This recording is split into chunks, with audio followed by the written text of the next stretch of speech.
આગળ વાત મહેસાણાની કે જ્યાં કોર્ટને બોમ્બથી ઉડાવી દેવાની ધમકી મળી। ઈમેલ મારફતે કોર્ટને બોમ્બથી ઉડાવી દેવાની ધમકી અપાઈ છે।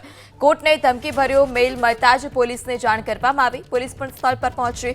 પોલીસે ડોગ સ્ક્વોડની મદદથી કોર્ટ પરિસરમાં તપાસ શરૂ કરી છે। હજી સુધીની તપાસમાં કોઈ શંકાસ્પદ વસ્તુ નથી મળી આવી। ત્યારે એક બાદ એક અલગ અલગ જે કોર્ટ છે તેને પણ બોમ્બથી ઉડાવી દેવાની ધમકી ભર્યા ઈમેલ મળી રહ્યા છે।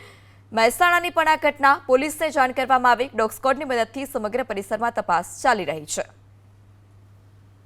કે ભાઈ મહેસાણા ડિસ્ટ્રિક્ટ કોર્ટ અને સેશન્સ કોર્ટને બોમ્બથી ઉડાવી દેવામાં આવશે તેવો મેલની જાણકારી મળતા જ ડિસ્ટ્રિક્ટ એન્ડ સેશન જજ શ્રી દ્વારા તાત્કાલિક મહેસાણા ડિસ્ટ્રિક્ટ કોર્ટનું બિલ્ડિંગ વકીલ મિત્રો અરજદારો હોય કે પોલીસ સ્ટાફ હોય તેમજ કોર્ટનો સ્ટાફ તમામને અત્યારે બિલ્ડિંગ ખાલી કરી દેવાનો આદેશ કરવામાં આવેલો છે અને ડોગ સ્ક્વોડ અને તેમજ જે બોમ્બ સ્ક્વોડ છે તેમને બોલાવવાની કાર્યવાહી કરવામાં આવેલી છે।